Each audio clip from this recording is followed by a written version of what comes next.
Jejum e oração. E.J. Waggoner.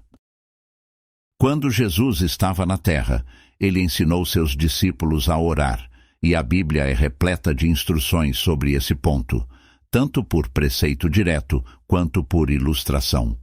Ainda assim, do número daqueles que professam orar, comparativamente poucos compreenderam corretamente o que é a verdadeira oração a Deus. Que surpresa, então, que a questão do jejum, que está associada à oração, tenha sido geralmente mal compreendida. No entanto, a Bíblia nos dá instruções tão claras, mesmo que em menor quantidade, sobre esse ponto tanto quanto sobre o outro. Na profecia de Joel, encontramos o jejum explicitamente ordenado, com especial referência aos últimos dias. O tempo logo antes da vinda do grande e terrível dia do Senhor. Joel 1,14 diz: santificai um jejum, convocai uma assembleia solene, congregai os anciãos e todos os moradores desta terra, na casa do Senhor vosso Deus, e clamai ao Senhor.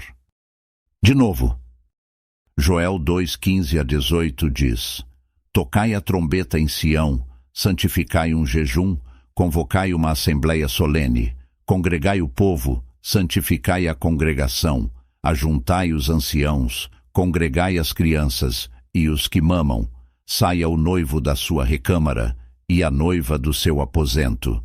Chorem os sacerdotes ministros do Senhor, entre o alpendre e o altar, e digam: poupa a teu povo, ó Senhor, e não entregues a tua herança ao opróbrio, para que os gentios o dominem. Por que diriam entre os povos: onde está o seu Deus? Então o Senhor se mostrou zeloso da sua terra e compadeceu-se do seu povo.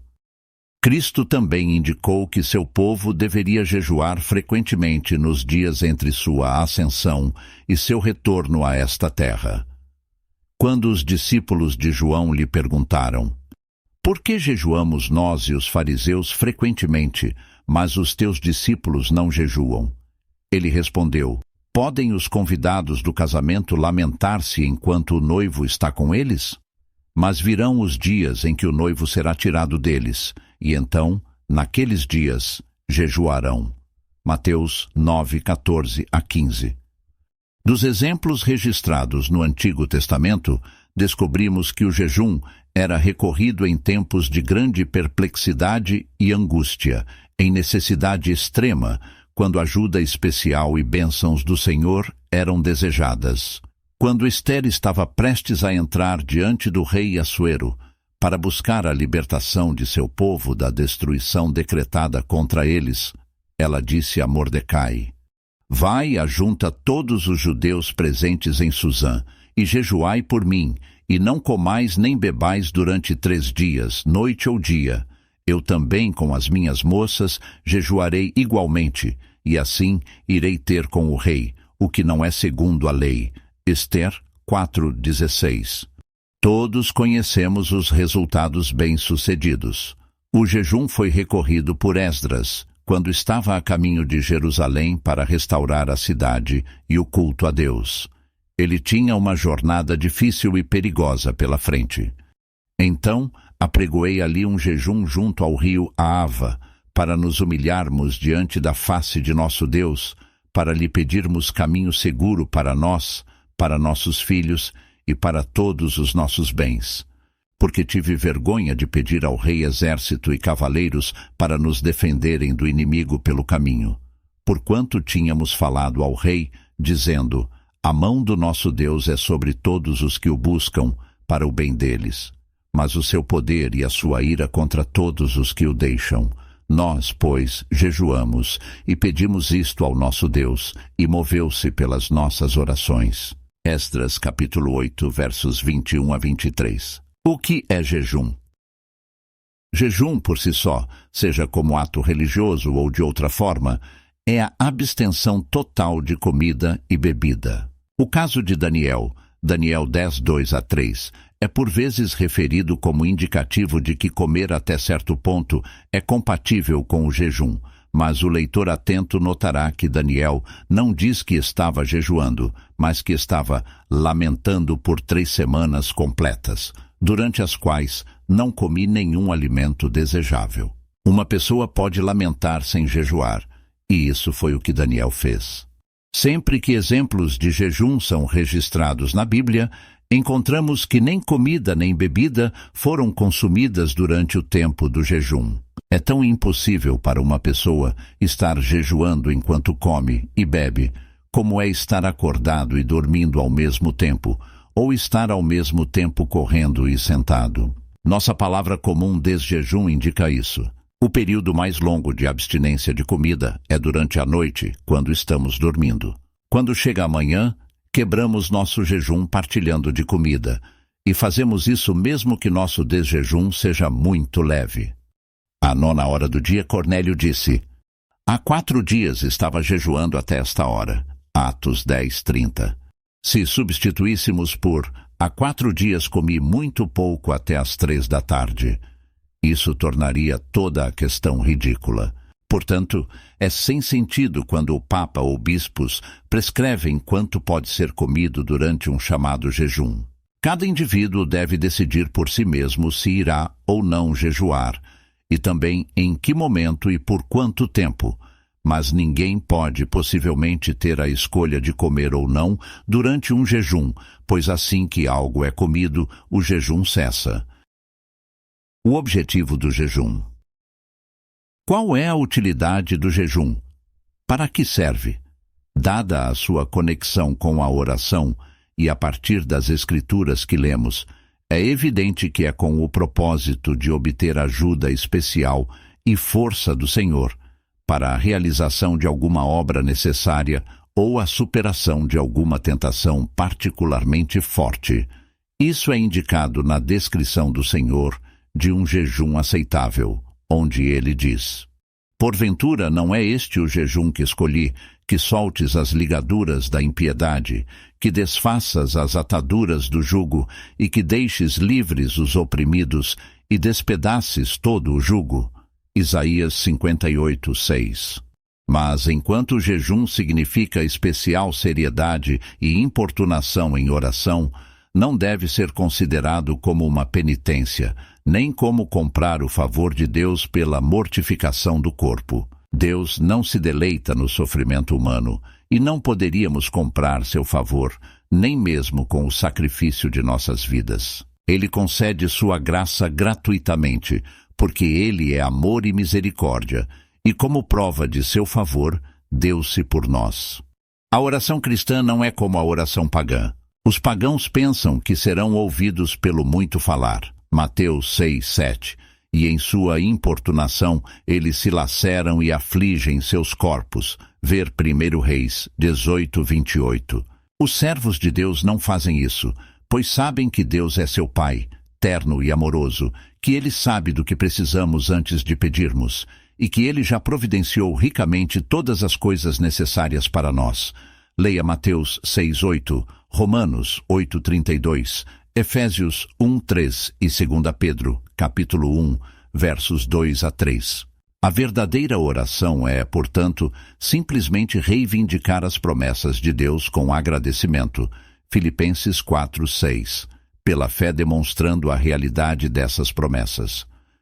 Visto que o jejum significa ênfase especial em oração, é claro que significa confiança especial na palavra de Deus e uma compreensão e dependência excepcionalmente fortes de suas promessas.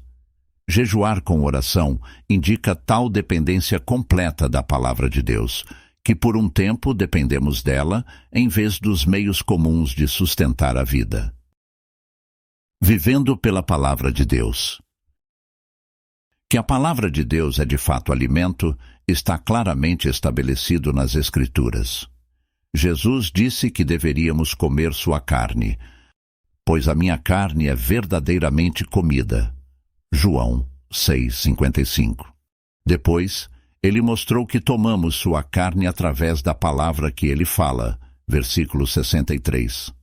Portanto, já que sua carne é verdadeiramente comida, suas palavras são igualmente verdadeiro alimento. Jeremias disse: foram achadas as tuas palavras, e eu as comi, e a tua palavra foi para mim a alegria e o regozijo do meu coração. Jeremias 15:16. Moisés disse aos filhos de Israel que Deus os fez passar fome, e depois os alimentou com maná. Deuteronômio 8:3. Para te fazer saber que o homem não vive de pão somente, mas de toda palavra que procede da boca do Senhor, vive o homem. Estas palavras têm significado especial em conexão com o jejum, porque Cristo as citou quando o diabo o tentou a quebrar seu jejum, transformando pedras em pão. Mateus 4:3 e 4. Isso não é uma mera figura de linguagem, mas uma realidade. É um fato literal que os homens vivem pela palavra de Deus, quer percebam ou não. Pela palavra do Senhor tudo veio à existência. Salmo 33:6. E pela mesma palavra ainda são sustentadas. Hebreus 11:3. Não há dúvida de que vivemos pela comida que comemos. Mas toda a vida que há na comida que comemos é a vida que está nas plantas em crescimento, e essa vida vem da palavra que disse: produza a terra relva, ervas que deem semente segundo a sua espécie, etc. Gênesis 1:11. Embora Deus tenha ordenado que ordinariamente devemos obter vida de sua palavra, através dos grãos e frutos que essa palavra faz a terra produzir, certamente é tão possível viver diretamente da palavra quanto do grão, que obtém seu poder de dar vida apenas do Senhor. Quando Daniel estava absolutamente destituído de força física, recebeu plena força imediatamente das palavras faladas pelo anjo de Deus. Daniel 10:17 e 18. Muitos supõem que o jejum é simplesmente para o propósito de tornar a mente mais clara. De fato, por um tempo, tem esse efeito em alguém cuja mente está embaçada pelo excesso de comida, mas não em alguém que habitualmente come apenas de acordo com suas necessidades. Nosso poder cerebral, assim como nossa força muscular, é derivado da comida que comemos. Se em condições normais ficarmos sem comida por um tempo incomumente longo, ficamos fracos no corpo e nosso poder de pensar é correspondentemente enfraquecido. Um trabalhador cerebral requer mais nutrição do que alguém que exerce apenas seus músculos. O efeito natural do jejum é diminuir o poder de pensamento, bem como enfraquecer o corpo. Jejum não é penitência. Então devemos entender que o jejum é, afinal, apenas uma espécie de penitência, uma mortificação do corpo? De modo algum. Em vez de ser um fardo, é o meio de desfazer as cargas pesadas. Isaías 58:6. Em vez de ser uma questão triste, é uma questão de escolha e alegria, pois Jesus disse que quando jejuamos, não devemos ter um semblante triste, mas deveríamos ungir a cabeça, um ato indicativo de alegria. Mateus 6:17. Assim, em conexão imediata com a exortação ao jejum, lemos também Joel 2:23. Alegrai-vos, pois, filhos de Sião, e regozijai-vos no Senhor vosso Deus, pois ele vos deu a chuva da justiça, e fará descer para vós chuva, a temporã e a serôdia. O povo de Deus deve se alegrar nele o tempo todo. Filipenses 4:4, 1 Tessalonicenses 5:16, e especialmente em vista da próxima vinda de Cristo, Lucas 21:28. E ainda assim, devem jejuar às vezes. Jejuamos porque estamos em apuros? Somos ordenados a nos alegrar e ser de bom ânimo na tribulação. João 16:33. Jejuamos porque desejamos livramento da tentação? A exortação é: meus irmãos, tende por motivo de grande alegria o passardes por várias tentações. Tiago 1:2. Não há momento em que um homem tenha tão boa causa para se alegrar como quando está lamentando pelos seus pecados, porque lamentar pelos pecados implica no reconhecimento dos mesmos. Se confessarmos os nossos pecados, ele é fiel e justo para nos perdoar os pecados e nos purificar de toda injustiça. 1 João 1:9. Bem-aventurados os que choram, pois eles serão consolados. Mateus 5:4. Mas como podemos nos alegrar quando tanto os poderes mentais quanto físicos estão quase exaustos pelo jejum? Essa questão surge de um equívoco do que é um jejum aceitável.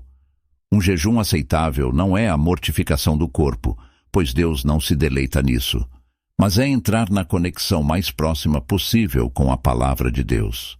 É verdade que o resultado natural de uma abstinência prolongada de comida é o esgotamento dos poderes do corpo e da mente, mas um jejum para o Senhor não é como um jejum forçado, onde se está o tempo todo desejando comida.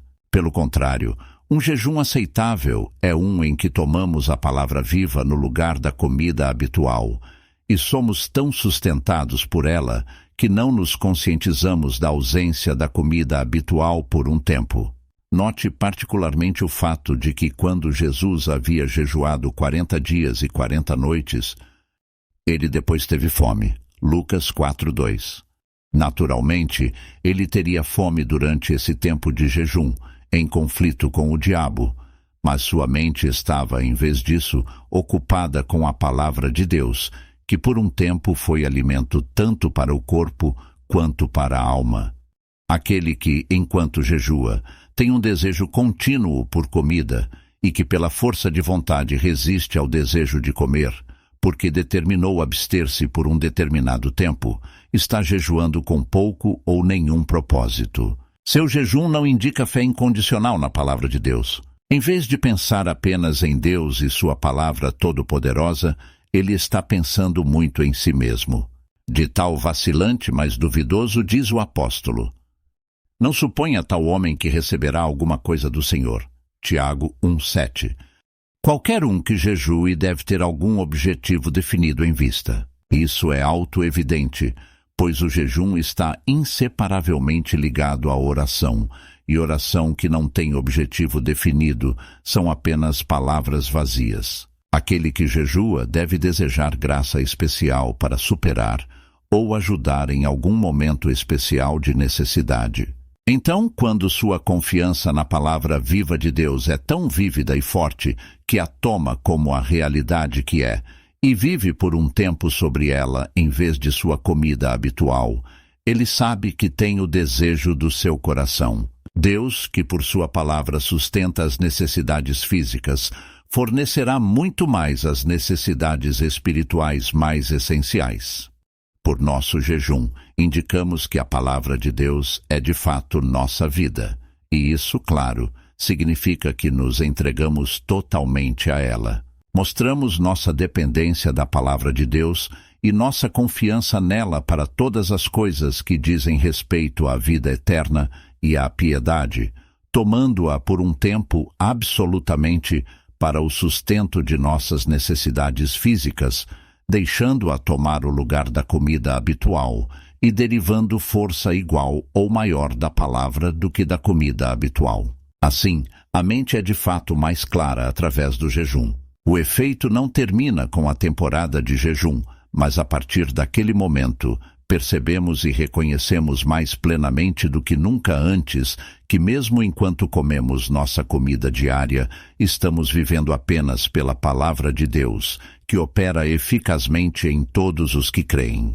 Este reconhecimento de nossa dependência de Deus, o conhecimento de que Ele não apenas nos dá a nossa comida, mas é capaz de nos sustentar por sua palavra quando a comida está faltando, tende diretamente para aquele ato de repartir nosso pão com o faminto, que caracteriza um verdadeiro jejum. Isaías 58:7. Conforme recebemos o dom, ministramos o mesmo aos outros, como bons despenseiros da multiforme graça de Deus. 1 Pedro 4:10. Que nossa percepção da palavra de Deus e nossa confiança nela sejam tão grandes que possamos jejuar em espírito e em verdade, e assim experimentar a plenitude da promessa.